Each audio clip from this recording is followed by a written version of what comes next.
Good evening, everybody. Welcome to GeoIntel. My name is Cody Jordan. Should have, I think, a pretty good show today. I am going to be covering a lot of the congruent conflicts that are happening in the Middle East. I'm going to be focusing on Iraq, Syria, Yemen, Lebanon, Iran to a degree, Turkey, and how all of the current congruent conflicts in those regions are in one way or another tied to U.S. and Israeli expansion in the region, and to a degree also military withdrawal in terms of U.S. troops in Iraq, or at least that's what some reports were showing, so we're going to look into that a little bit.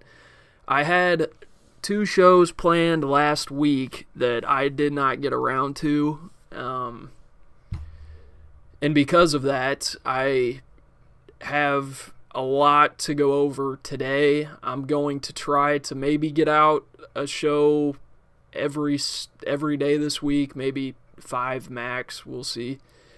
But because I didn't do 2 shows last week, I continue to keep taking notes, and now I have a huge list of notes on these conflicts, as well as a ton of others. So because of all the note-taking, I'm probably not going to do a ton of my own interjections on the subjects. There will be a little bit, but I'm going to try to keep it to a minimum because it's going to be a rather long show without me interjecting constantly. So we'll get right to it after I make sure this camera stays focused. It looks a little off.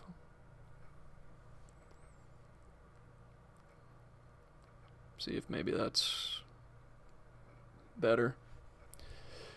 Try one more time here. See what we get. There we go. Now we're in focus. Okay. I look like shit, but we're in focus. So, all right. Let's jump into it. So, I guess I'll just start off with Syria. For starters, Syria had this big conflict that broke out about a month ago, and I mentioned this in my last live stream, but if you'd like to learn more about that, it was one of the first episodes I did. You won't have to look very far for it. But currently in Syria, there's been this huge conflict that broke out amongst the Druze separatists, which are a faction of sort of a weird religious sect that has to do a degree with Zoroastrianism, although they also sort of pull their own religious concepts from a little bit from Christianity. They believe that Jesus was a prophet. They also believe that Muhammad was a prophet, so they're kind of an outlier. The Druze, there are about 1 million plus in Syria at the moment. There's about 100 or so thousand Druze in Israel. And because there's so many Druze in Israel, and because the Druze in Syria are right on Israel's border, there's been a lot of historical cooperation amongst the Druze and the Israelis. And recently, when this conflict broke out in Syria, it was between the SDF, which is like the Syrian Defense Forces, so the government itself, also the Bedouin tribes, so sort of factions of tribal forces which have existed in Syria for quite a while and have been rather prominent since the Syrian civil war, since the overthrow of Assad.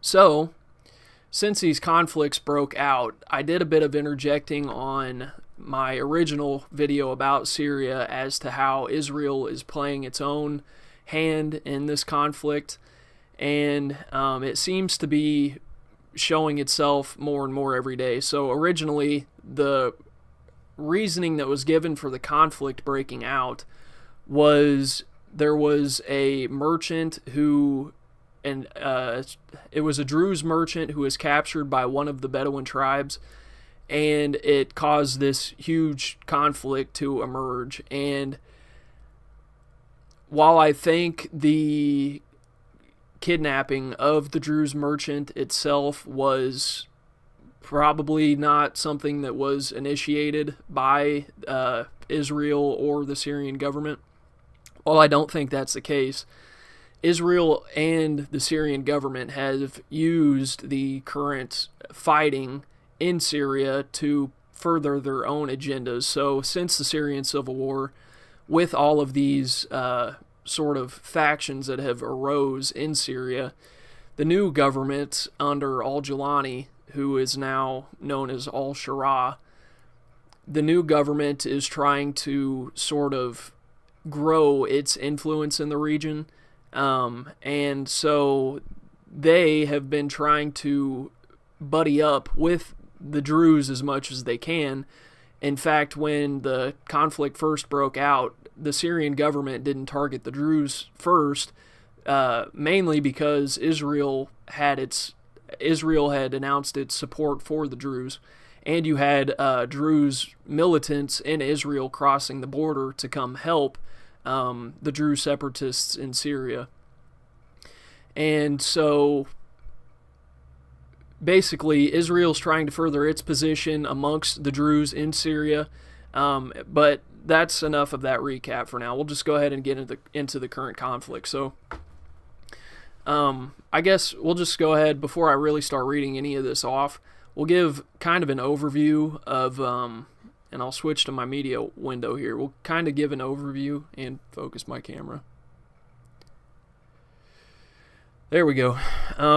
We'll just give an overview of some of the footage that's been captured in Syria of some of the conflict that's been taking place. And once we're done with that, there's only a couple things here. I'll move on and we'll just get into exactly what has happened since then.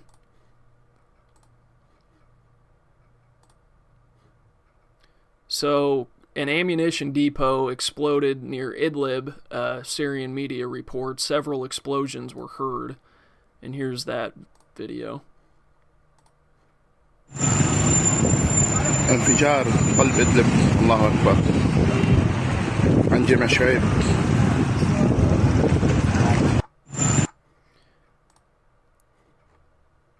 And there was never an update on exactly who owned that weapons munition or that ammunition depot.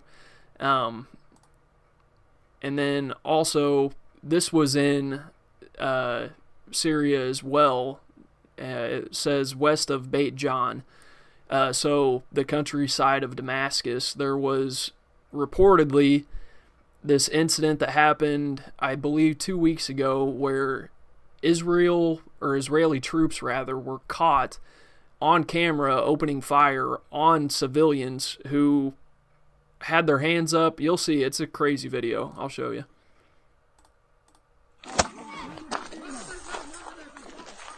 Hands in the air.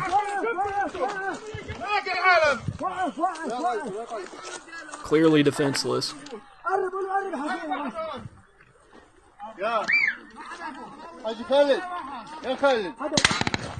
And then they open fire on them. Now, I was sort of surprised that there wasn't any further information on that exact incident.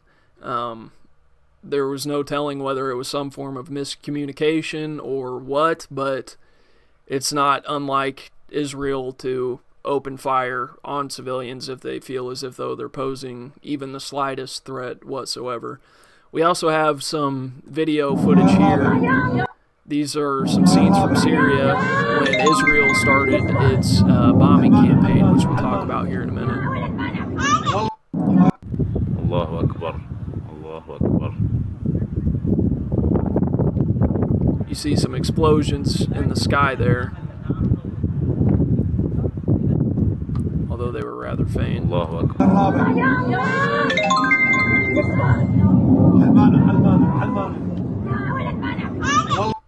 Yeah, So anyway, the video wasn't great, but I thought I would include that just to kind of give you a visualizer. And then I'll come off of my media window here.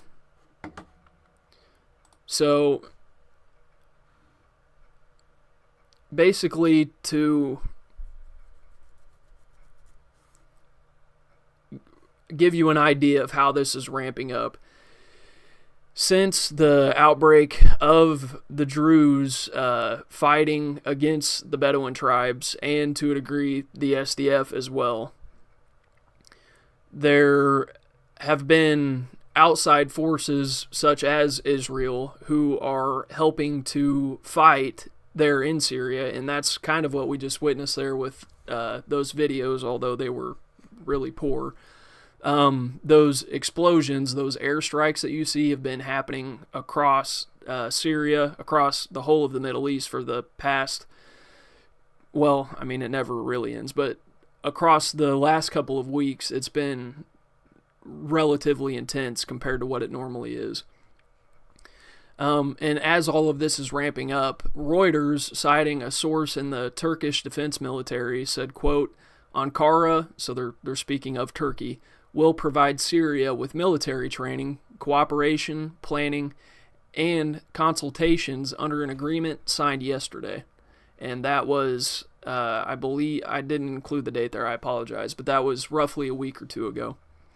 And then an Israeli military incursion into the Al-Qanatra countryside, southern Syria. An Israeli convoy was reportedly traveling northwards. And then 3 separate Israeli military incursions were reported towards Al-Qanatra countryside. The IDF convoy was likely headed toward an old Russian military observation post with its own trench system, which had been visited by Israel several times over the past few months. Israeli jets, recon drones, and commandos reportedly deployed over southern Syria as well. Israeli troops and helicopters were deployed in Tal al-Maneh, just 11 kilometers south of Damascus City. The operation lasted approximately 2 hours. Heavy Israel Air Force activity was reported south of Damascus, Syria, along with a reported commando deployment.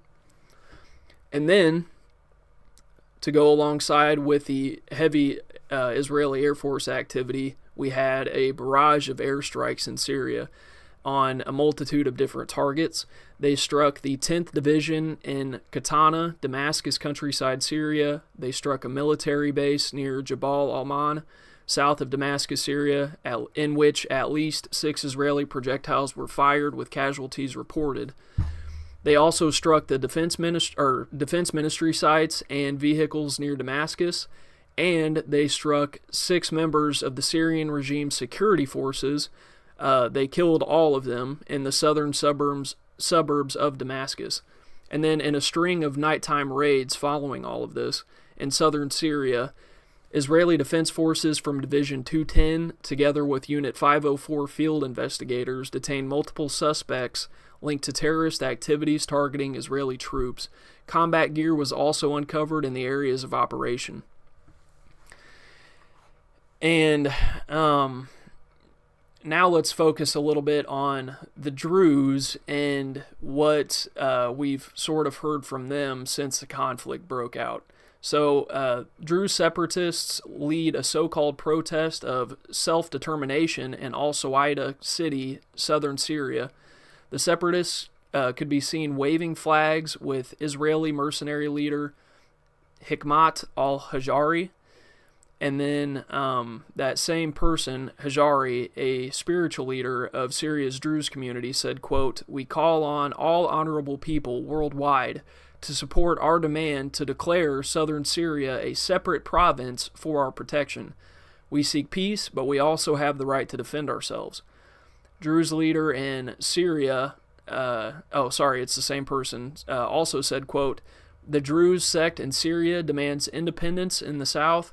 We insist we want independence. This matter is settled." And so that obviously creates a huge issue for the current Syrian government, because you cannot have this faction. They were trying to effectively obtain control over all of the separatist factions in Syria and bring them under the purview of the Syrian government, bring them under their wing. and hopefully stabilize the region and keep out Israeli influence. But as of right now, as I just read, the leaders of the Druze are calling for their own movement of independence, declaring sovereignty in effect and creating their own state, or that's what they would like to do, separate from the rest of Syria. And as I'll read here in a minute, there was not everyone was in agreement with that, or at least reportedly that was the case. And then in terms of some of the Israeli influence in the region, according to Israel Hayom, which is an Israeli outlet, quote, Israel and Syria may sign a limited security agreement on September 25th with the United States involvement, according to Arab media. Israeli Channel 12 said, quote, the Trump administration is pushing for the implementation of a new security agreement between Israel and Lebanon and between Israel and Syria as a first step towards normalizing relations in the future.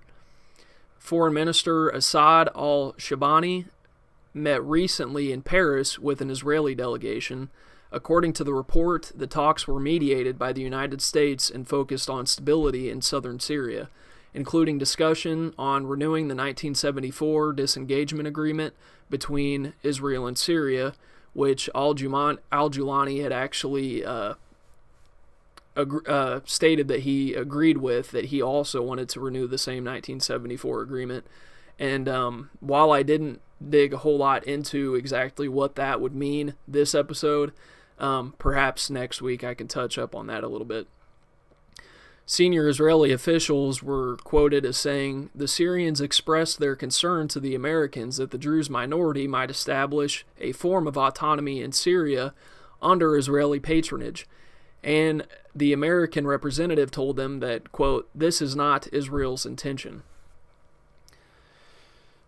So Israel is saying that they do not intend on propping up the autonomy of the Druze in Syria. But as we have seen thus far, that's not the case at all. In fact, they're willing to airstrike certain tribes that are creating conflict amongst the Druze in Syria. They're willing to fly into Syria's airspace and conduct airstrikes on people that are fighting with the Druze. So although Israel is saying it's not their intention to give them autonomy, they're aiding them 100% thus far in their fight, and also likely supplying weapons, although we haven't heard on that thus far. A senior Kurdish official, multiple senior Kurdish officials in Syria also voiced concerns to Israel over a developing security agreement with the Damascus government, warning it could embolden the regime toward further violence. And so those are the Kurds in Syria, basically saying to the Israelis, we don't want the SDF to expand its influence in Syria because that would in turn threaten the Kurds. And then the U.S. is reportedly seeking to arrange a meeting between Syrian President al-Julani and Prime Minister Netanyahu in New York this coming summer. So it's all still up in the air. The Druze want their independence. Al-Julani seems to be, which, I mean, it absolutely makes sense because Julani was, in effect, installed as a puppet to a degree because the overthrowing of Assad by Israel and the United States was in order to get somebody into that position of power that was more agreeable with Israel and the United States agenda in the Middle East. So Julani was meant to be this sort of propped up president to side with Israel, and it seems to be working out that way because, like I just read, al-Julani will be meeting with Netanyahu in New York, or at least that currently is the plan this month. And then but it's still up in the air because you have the Druze, who are quite a large community in Israel itself, and they historically, although they haven't exactly been aligned with Israel in Syria, they have been arguably just as aligned with the Israeli government as they have been with their own government. So Israel will have to decide who it wants to prop up, whether they're going to side with the Syrian government or with the Druze, or if they can somehow work out a peace deal. But we'll see, because it may be in their best interest to let it play out and supply the Druze with their own, to supply the Druze with modern Western weapons that are the Israelis, because if they further the conflict and the Druze continue to conquer territory,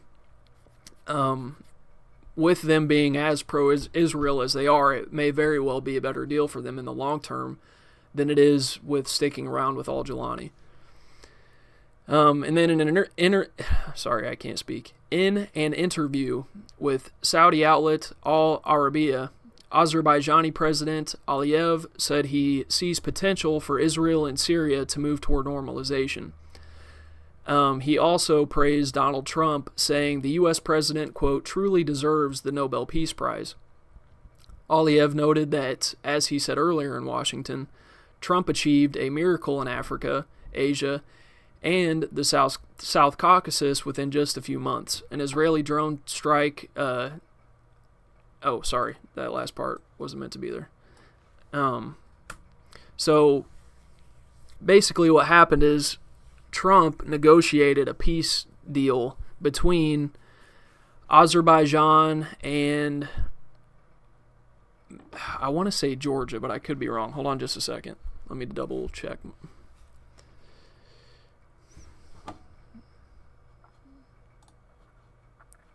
Sorry, guys.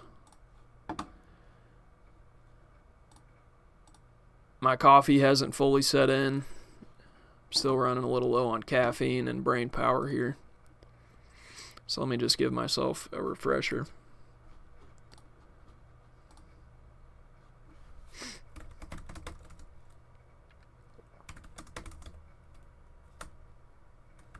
Actually, I think I'm going to go ahead. I'll pull up a media window, and then I'm going to pull up Google Earth here, and I'll show you an image of the region just to kind of give you an overview, an idea as to what I'm talking about here.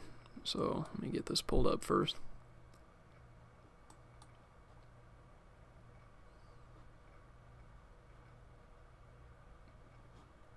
Okay. Sorry, guys.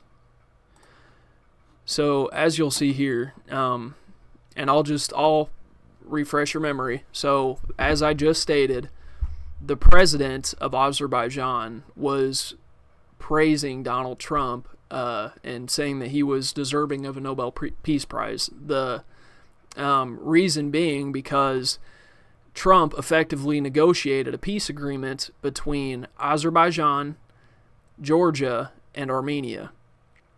And that is a huge deal because if you look, they are right here on the border of Russia, and that puts a lot of tension on, firstly, the Russian government, because when you have these U.S.-driven peace alliances, especially there near the Black Sea, it creates tension automatically in the region just based off that alone, even with the peace agreement. That threatens, to a degree, Russia because the peace agreement introduces, in effect, more American influence in the region. Also, they're buddied up right next to Turkey, which we'll talk about here in a minute, and the rest of the Middle East for that reason, or for that matter. But I included that because the American influence in this region here puts a lot of pressure on the rest of this region, because the rest of this region as of right now is all completely unaligned with America, minus Saudi Arabia here and Israel here. So I'll get off of that. So just to give you a recap there, and then to wrap it up with Syria, I'll just give you a couple updates that we've seen in the past couple weeks in regards to all of this. So the U.S. Treasury officially lifted all sanctions on Syria that had been in place since 2004. And this is following the increased diplomatic negotiations, or at least the talks of diplomatic negotiations between the Syrian government and the United States. And sanctions are always a tool that sort of get used in that tit-for-tat method. We've seen this recently with Iran, where it's sort of the hammer and the stick method, where you give them the option of either signing on to the nuclear agreements that the EU and the United States find agreeable, and if they don't, you continue to hammer them and all sanctions buying oil from them with sanctions, and you basically just try to systematically bankrupt them, force them into submission. And now that Syria is cooperating, they've lifted those sanctions for the first time in 21 years. Syrian President Jalani says, well, that should say Shara, but nevertheless, same person. Syrian President Jalani says that Syria will not join the Abraham Accords, citing the occupied Golan Heights and different circumstances from other Arab states. Now, with the United States lifting their sanctions, and with Syria currently in negotiations with Israel, I would not say that them saying they will not join the Abraham Accords, I would say that that's more than likely. That has nothing to do with a push for opposition to sort of set them against the United States and Israel in the region. I don't think that that's what that is. I think that that's simply Jalani saying that in terms of the larger diplomatic arrangements and agreements that are made under the Abraham Accords, it would not make sense for them to join it because it would sort of put them up against other Arabic states. It would hurt their ties with other Arab states if they were to join, is what I'm trying to say there. And then an Israeli official told Al-Hadath the Israeli landings near Damascus were absolutely necessary for Israel's security. He said, "We recovered secret and dangerous equipment in the landing near Damascus. We dismantled Turkish devices planted in the vicinity of Damascus to spy on us. We told the Syrian administration not to test our patience and not to probe the limits of our operations. The devices we recovered have been present at sites in Syria for more than 10 years. Turkey is trying to get closer to us more than it should." And then Tom Barak, who is the U.S. envoy to Syria, said, quote, "There is no plan B for Syria. We have to support Ahmed al-Shara. After October 7th, the world for Israel has changed. Their notion of what their mandate is and what their borders, boundaries, and lines are have changed. In Israel's mind, these lines were created by Sykes-Picot, and they are meaningless. They will go where they want, when they want, and do what they want to protect Israel and their borders. Israel can be so brutal on everybody of going anywhere and doing whatever you want without rationale. It's going to backfire eventually. Ahmed al-Shara doesn't trust Israel's intentions. Nobody trusts Israel's intentions." He also stated, "I believe and trust al-Shara," which is al-Jalani, and, quote, "I spent 2 hours with Netanyahu having a personal argument." So it seems to me as though Tom Barak is really the only person putting up a fight in the American government, if we are to trust everything that he's saying there, in his opposition to Israel. But those were some very strong words, especially when he said that he believes and trusts the leader of Syria and that nobody trusts Israel's intentions. So it is pretty interesting to really see the U.S. envoy say that. Now, he is the envoy to Syria, so it's not unusual for a United States envoy to a foreign country to be rather partial to the country which they are the envoy for, because it helps negotiations, it helps build trust there. But that's some of the strongest anti-Israel sentiment I've heard come out of the Trump administration ever. So to hear that is really pretty crazy. I don't think I'd look too much further into it just because the Israeli and United States ties are so strong.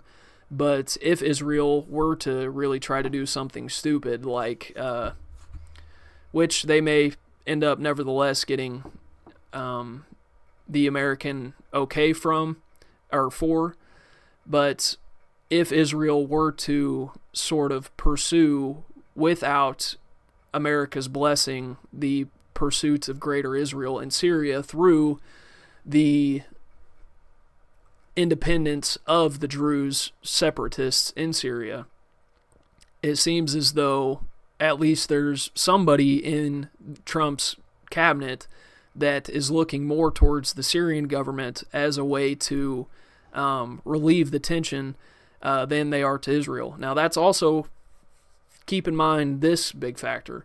Al-Shara, who is the president of Syria, used to be named, and I've said this many times already, and I've said it 100 times before this episode, he used to be named Al-Jilani. And when he was named Al-Jilani, that was when he led HTS and ISIS factions in Syria.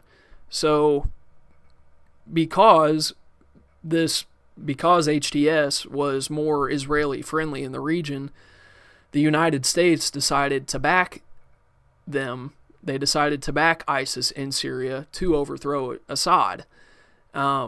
And so it's really weird to see now how somebody like the U.S. envoy, Tom Barrack, is placing that trust in somebody who just, 12 months ago was a card-carrying member of ISIS. So anyway, that's geopolitics for you. There's always 5D chess being played, and even when you understand the 5D chess, a lot of times it makes next to no sense. And then one last final thing on the Syrian regime. Quote, the Syrian regime's Al-Qaeda army, in a message to Hamas, said, quote, we will stand by you, support you, and assist you. We will not leave you alone in your ordeal on the ground, and we will not abandon you. So Syria, being a border state of Israel, they now have their Al-Qaeda faction in Syria saying to Hamas in Gaza, we will back you up if you need us. Now, they haven't backed up even that statement as of right now, but that is what they are insinuating with that statement, and I believe they only said that a day or two ago, so we'll see where that goes. Potentially you'll see Al-Qaeda doing what the Druze did when the conflict broke out in Syria and trying to flood across state borders in order to assist Hamas. So we'll see. Now for Lebanon. Get a sip of water first. A lot of talking. Now for Lebanon. The Trump administration asked Israel to reduce non-urgent military action in Lebanon to bolster the Lebanese government's decision to start the process of disarming Hezbollah, according to Axios. So, currently, in Lebanon, the Israeli government and the Lebanese government are trying to work out a deal where, in order to dissuade Israel from effectively invading Lebanon in pursuit of their goals of Greater Israel, they are currently the U.S. is currently trying to ease the tensions there and get the Lebanese government to cooperate with the Israelis in a campaign to get Hezbollah to turn over their weapons inside of Lebanon, to cooperate with the Lebanese government, turn over their weapons, and therefore negate a need for Israel to invade Lebanon. Now, personally, I think that they'll likely end up doing it regardless. But as of right now, it actually appears to be potentially working. it could be a lot of propaganda, but what we've sort of seen thus far is images and videos of the Lebanese government collecting weapons. How much of it was staged, we really don't know. We've also heard reports of the Israelis sort of giving their approval to what the Lebanese government is doing, but that could be nothing more than, talk at the end of the day. So, following the U.S. urging Lebanon to start disarming Hezbollah, the Lebanese MP Ashraf Rifi said, quote, "We are preparing a legal case against Hezbollah's Secretary General because he is threatening civil peace." The Lebanese president, Joseph Aoun, said, quote, Lebanon faces only two options: either accept the American initiative or face isolation.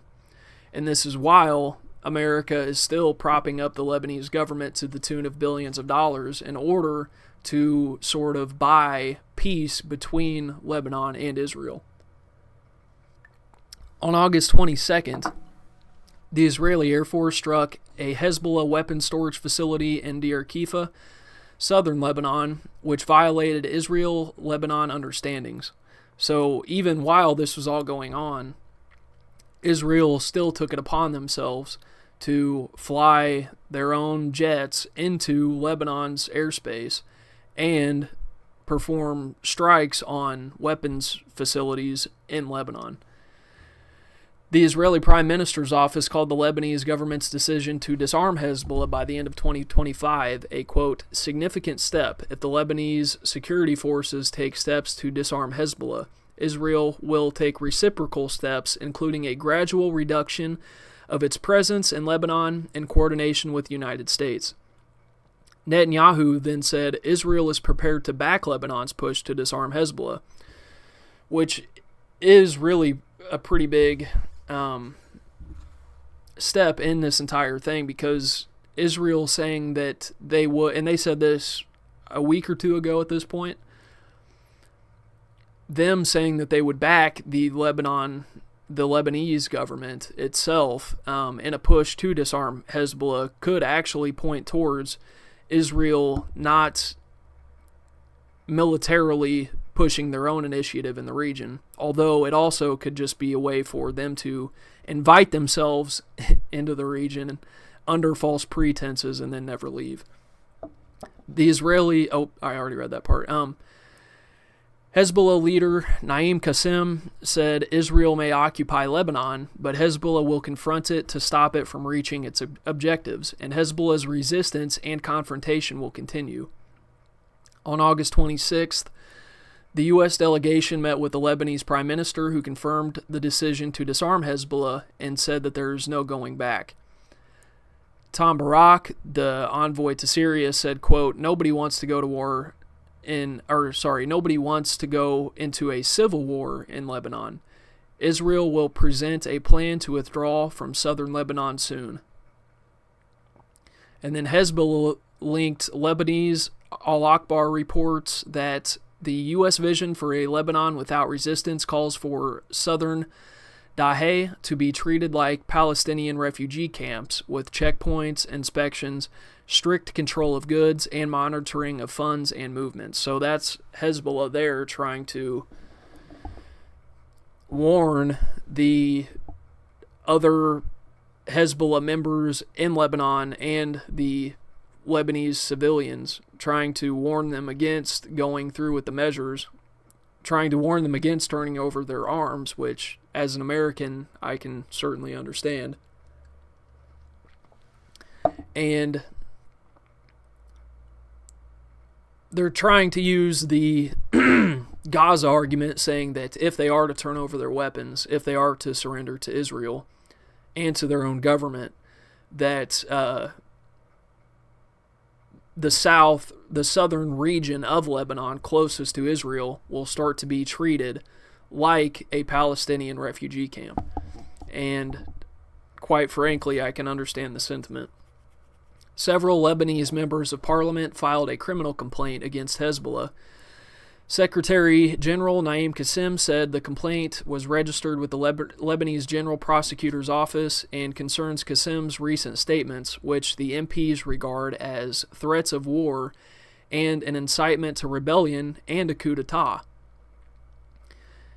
As far as the weapons collections go between the Lebanese and members of Hezbollah, quote, the Lebanese army has begun receiving weapons from Palestinian Fatah fighters in Rashida camp, part of a broader disarmament starting last week in Beirut.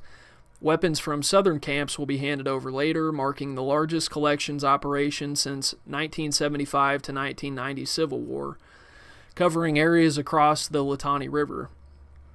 And then we also have a video where the Lebanese army reportedly seized 7 truckloads of Palestinian heavy weapons, reclaiming control of their country. See if I can get this pulled up here. These trucks here are, and this was the Lebanese government who put this out, these trucks supposedly are carrying the weapons caches.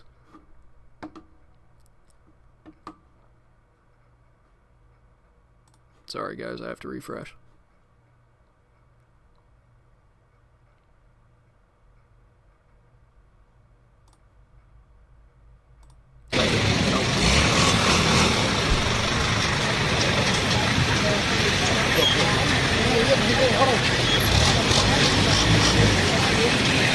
That one there looked empty to me.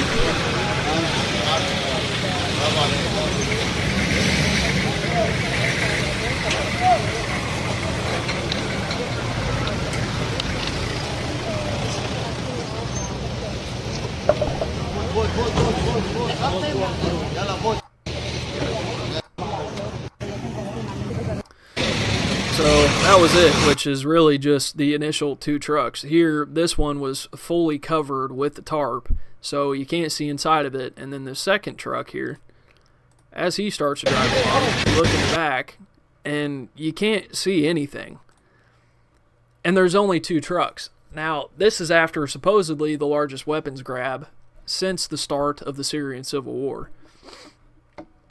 So now I have to question whether or not this is anything more than propaganda by the Lebanese government to persuade other civilians, other even militant factions to turn over their weapons, which why they would do that is beyond me. I don't think that they will do that.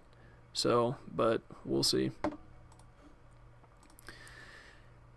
And despite that video, we had other reports regarding the seizure of weapons. Quote, the Lebanese army completed a second round of weapons collections at the Palestinian refugee camp of Burj, I'm not even going to try to pronounce that, guys, on the outskirts of Beirut. U.S. Senator Lindsey Graham said on a visit to Israel after Lebanon, quote, if we cannot reach a peaceful solution to disarm Hezbollah, then we must remove the plan B, which is to disarm Hezbollah by military force. So, Senator Lindsey Graham, being the fucking piece of shit warmonger that he is, of course had to get his 2 cents in, effectively saying that he wants Israel to go to war in Lebanon. And there's nothing new under the sun there. I have nothing more to say on that, really. Lindsey Graham is the exact person you would expect to be saying some stupid-ass shit like that. And then Lebanon's army commander-in-chief has warned of resignation over a directive to disarm Hezbollah. The army faces a Sunday deadline to devise a plan for dismantling Lebanon's once dominant force, with implementation required by year's end. So they have to get all of this done by the end of the year, and it's going to be hard to do if they continue to see people in the Lebanese government resign over this initiative. So there's obviously Hezbollah-aligned members of the Lebanese government, and so there's probably going to be quite a bit of infighting that goes along with the weapon seizure. In terms of Israeli escalation in Lebanon, I have a couple things here. I'll pull up my media window again in a second. We have a video where Israeli airstrikes recently targeted several Hezbollah sites in southern Lebanon, including terrorist infrastructure and a rocket launcher. We'll play that here.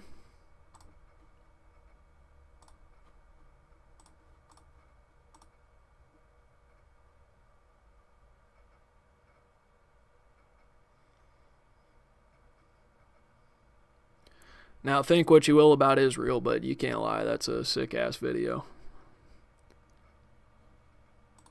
I don't know what they dropped munitions-wise, but they dropped some serious shit. And then also, there were multiple Israeli airstrikes hitting the Ali al-Tahir near Nabatea in southern Lebanon, which should be this video. See on the hillside just massive explosions, even a shockwave there.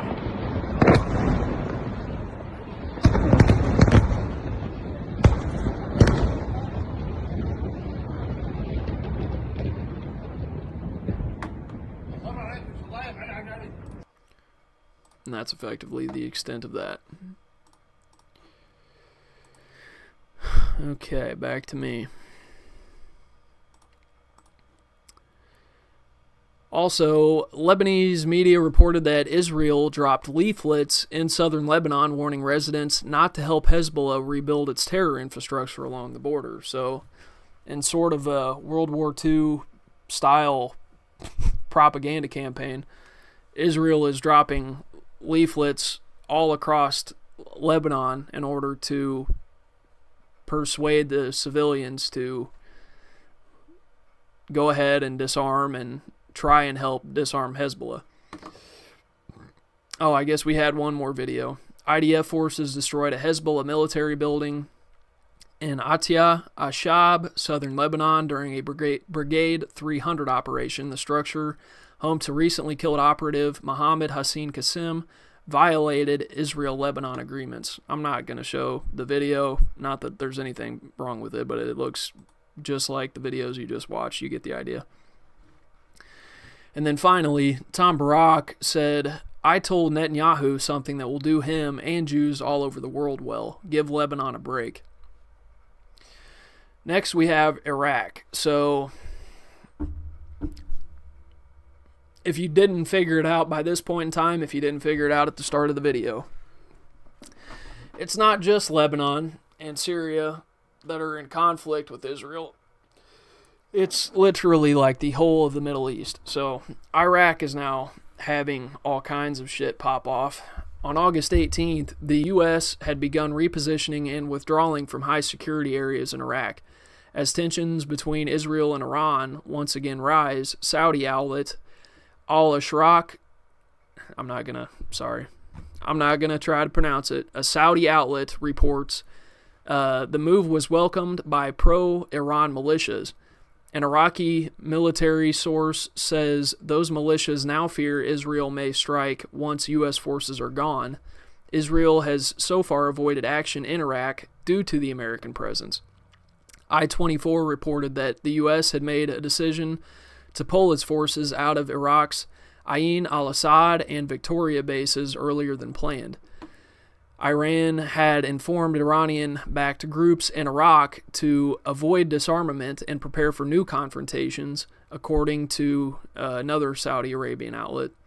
And then U.S. officials reportedly resisted withdrawing from Iraq despite some base closures. An American defense official told Al-Hadath, "We will continue efforts to defeat ISIS in Syria from bases in Iraq." So, really, whether or not something pops off in Iraq will be almost completely dependent on whether or not the U.S. decides to fully withdraw from there. If they do, Israel will expand its presence in the region, start to strike targets that it doesn't align with. And also, Iran will take that same opportunity to back their factions and to further give Israel a reason to start ramping up escalation in the region. So whether or not Iraq goes up in flames in the next couple of months is going to be completely dependent on what the military decides their final actions are going to be in terms to withdrawing from those bases. That's all that we had for Iraq. Iraq. For Yemen, on August 22nd, a ballistic missile launch. Sorry, let's start from the top here. Feel like I've been going for an hour. In Yemen, on August 22nd, ballistic missile launches were detected from Yemen by Ansar Allah toward Israel. Israel said that they approved plans for a powerful attack against Ansar Allah following those missile strikes. And it wasn't just the ones that were reported on August 22nd. There had also been endless rockets launched towards Israel by Ansar Allah since the Israeli invasion of the Gaza Strip. Media reports that Israel is targeting the presidential palace, missile sites, and Haziz power plant, and in Yemen. And this is also on August 22nd. And this did happen. So it wasn't just reports. Israel did target the presidential palace, and we do have videos of that. And we'll get into exactly the fallout that caused as well, because all hell broke loose after this happened.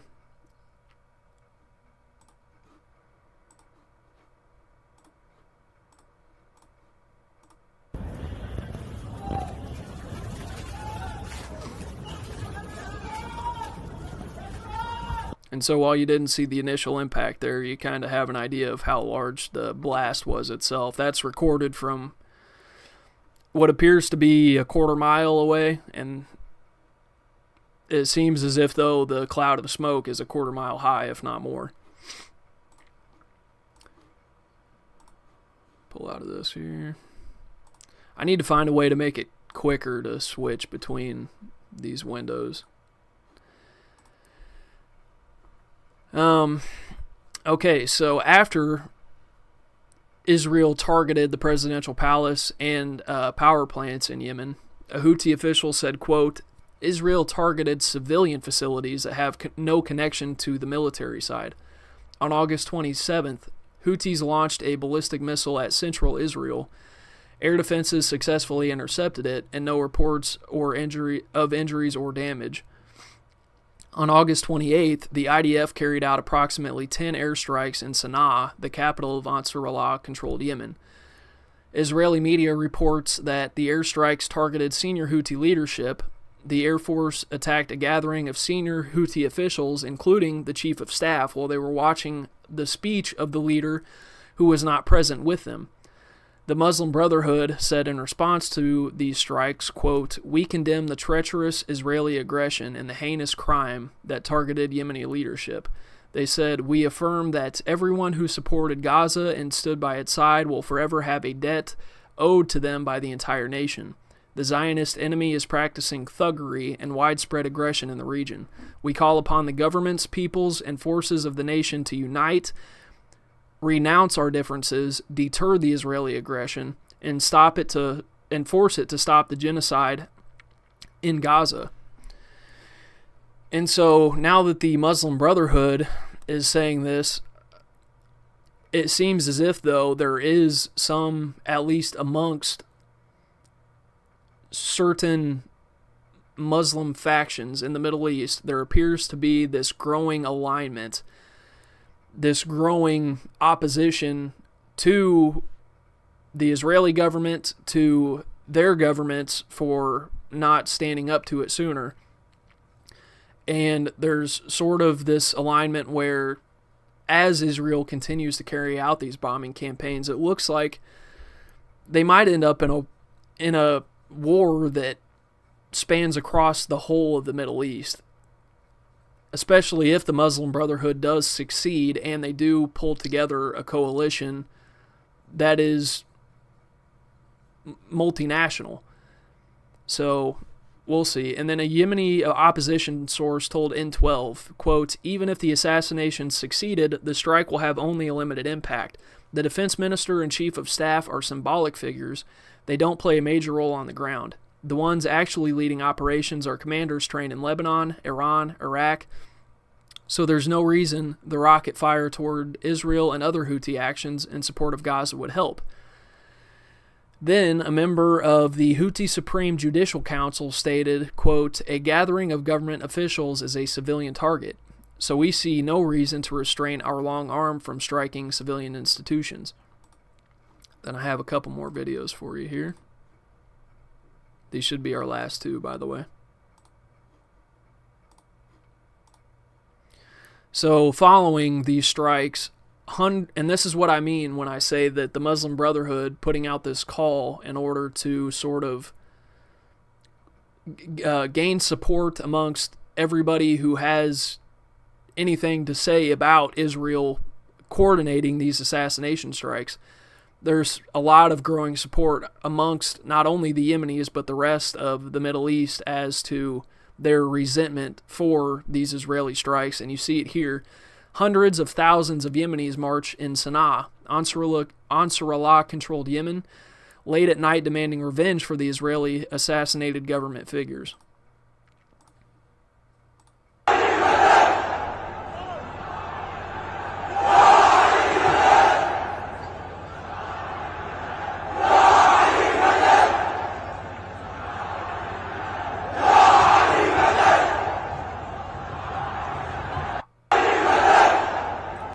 And as you can see, that's one of the biggest crowds I think I've ever seen. And they say it was hundreds of thousands. There's no doubt in my mind it was, based off this little piece here. And then in regards to what was happening, I included this. I'm really not a huge fan of Chanky, however you say his last name, Uyghur. Cenk Uyghur. He had his own response to the Israeli strikes in Yemen, and this is what he had to say. And I did have sort of my own thoughts on what he had to say, so I'll just play this first.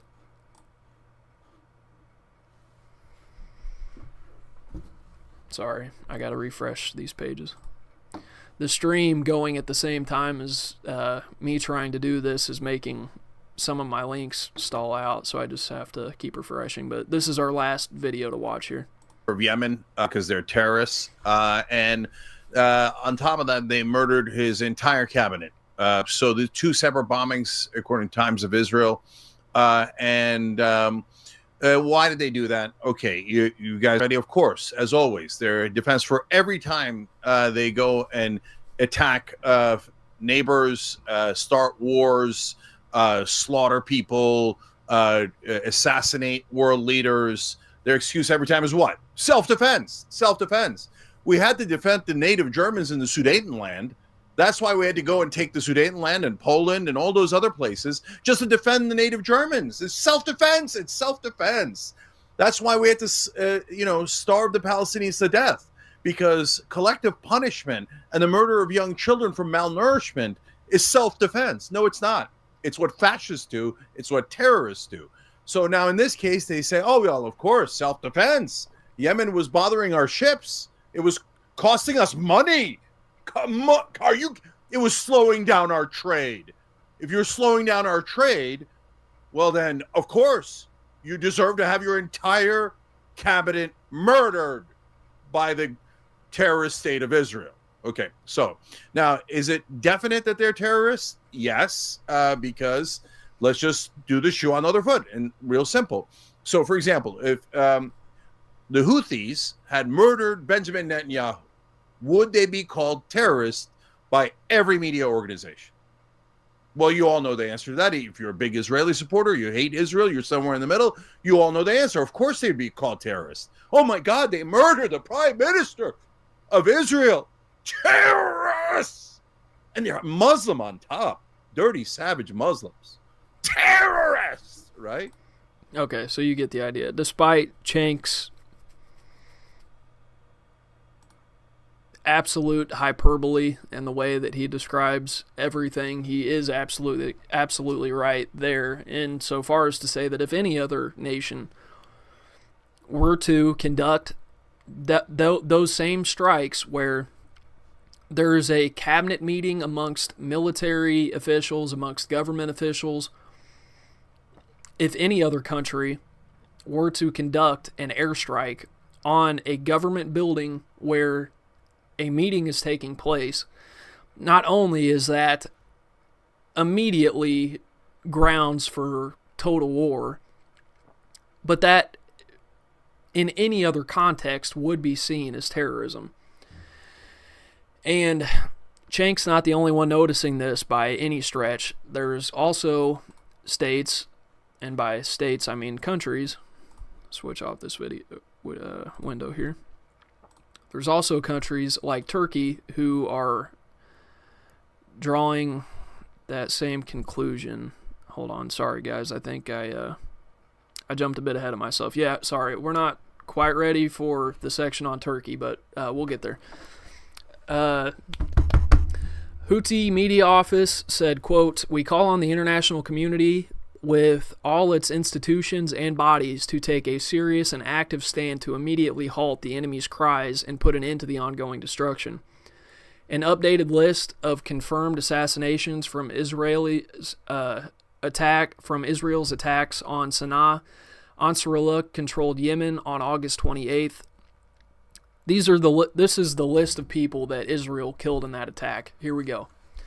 They killed in Yemen the Prime Minister, the Deputy Prime Minister, Minister of Local Administrations, Minister of Information, Minister of Youth and Sports, Minister of Foreign Affairs, Minister of Education, Social Affairs, Minister of Justice, Minister of Electricity, of Transport, of Public Works, of Economy, Minister of Culture, Department Minister of Interior, the Director of Intelligence at the Council of Ministers, the Deputy Head of the Intelligence Apparatus, and the Chief of Staff to the Prime Minister."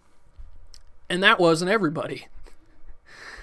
I think that they reported a total of like 20 plus people.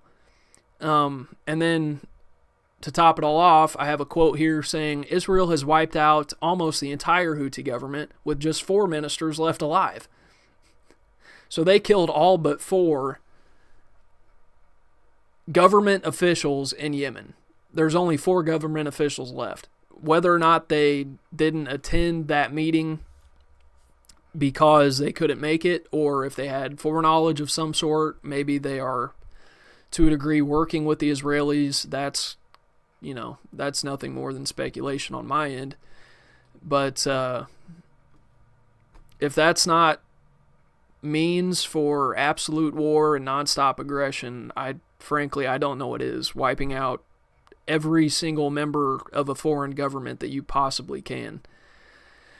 The IRGC following this, which is the Iranian Revolutionary Guard Corps, it's the Iranian military, in effect, they threatened Israel following this, stating, quote, "The resistance in the region, especially in Yemen, will deliver a strong and painful response to the Zionist crime in Sana'a." Ansarullah have, following the strikes, stormed the UN office in Sana'a. There were reports of UN officials being taken hostage. There were reports indicating that armed Houthi militants attacked UN offices.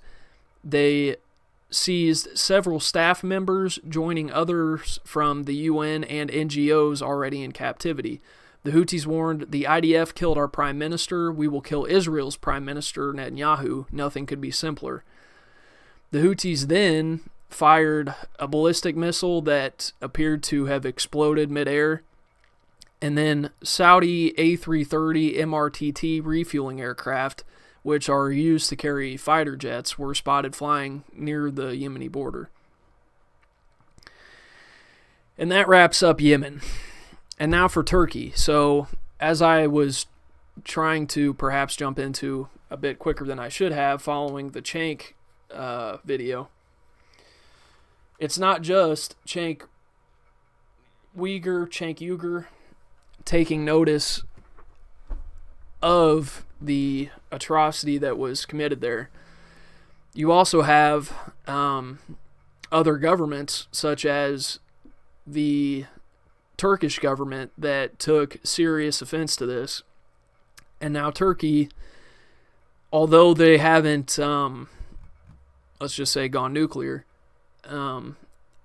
they have heavily ramped up their rhetoric and ramped up some of the anti-Israel actions in the region. On August 26th, open source intelligence stated, quote, Turkey barred an Israeli-owned ZIM ship from docking at Istanbul port, redirecting it to the Piraeus port in Greece. This reflects a new policy banning all vessels linked to Israel, including those under the Israeli flag or owned by Israeli firms, from Turkish ports. On August 28th, following this escalation, the same envoy to Syria that I had mentioned earlier, Tom Barak, stated, quote, Turkey has been a fantastic ally. Turkey is also misunderstood, and Turkey is our largest NATO ally. So now America is having to sort of play both sides and try to appease Turkey and Israel simultaneously, which is extremely difficult because as Israel goes on to destabilize the Middle East, that is the Turkish homeland. So Turkey has to respond accordingly to the Israeli aggression in the region, and whether or not the United States decides to side more with Turkey or Israel is sort of TBD. I would have to guess, with them being the largest NATO ally, that they will do their best to sort of stay out of it entirely and allow Turkey to do what it needs to, as long as they don't interfere with military force.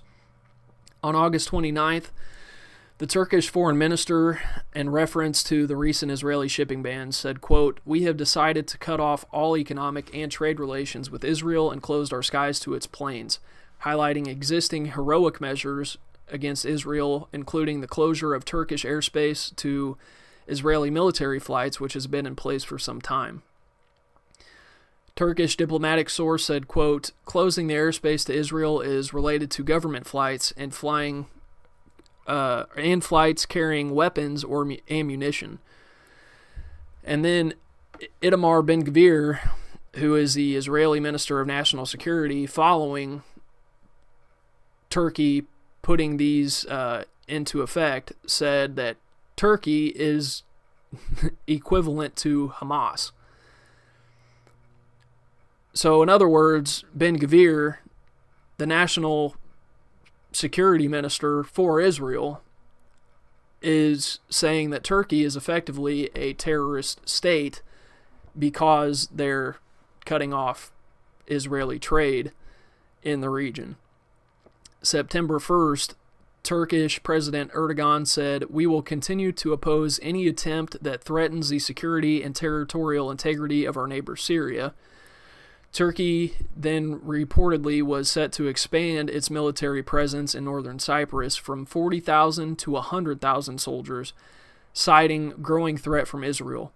And that's not only while Israel continues to expand its military presence in the region, that's also why, or also as we had stated earlier, and as I showed you on the map overview, that's as Azerbaijan starts to make these U.S.-led peace deals with Armenia and Georgia that are on the northeastern border of Turkey. So Turkey's really, and this is why they're ramping up this aggression, if you can call it aggression. It is aggression, it's just not outright military aggression. That is why I just lost my train of thought, guys. Sorry. We're pretty much at the end of this, but you get what I'm trying to say. Turkey, they're getting squeezed from both sides. You have Israel and all of the states that it's disabling to its western border, and then on its northeastern border, you have Israel and U.S.-led talks between Azerbaijan, Georgia, and Armenia that are sort of putting Turkey in this weird place where it feels like it's sort of being entrapped. And so that's all I have for now. I got through that a lot better than I thought I was going to. I'm a little low on energy today, guys. I might even put out another episode later today. It really depends on how the rest of this day goes. But I'm going to try to catch up on some of what I missed last week. And if you liked this, I'm always out of focus, man. If you like this, I would really love it if you like, subscribe, leave a comment, and I will see you next time, whether that's today, tomorrow, at the latest it'll be Wednesday, but hopefully later today, potentially I will have a new episode for you. I'm not too sure what I'm going to cover. It might be something to kind of switch it up for a change. Instead of sticking on the Middle Eastern topic, I may delve a little bit into the U.S. economy, maybe even delve into Ukraine and what's happening there since the last time that we spoke on that. So I will see you guys next time. Thanks for sticking around. I appreciate it. Hope you guys have a good one. Peace.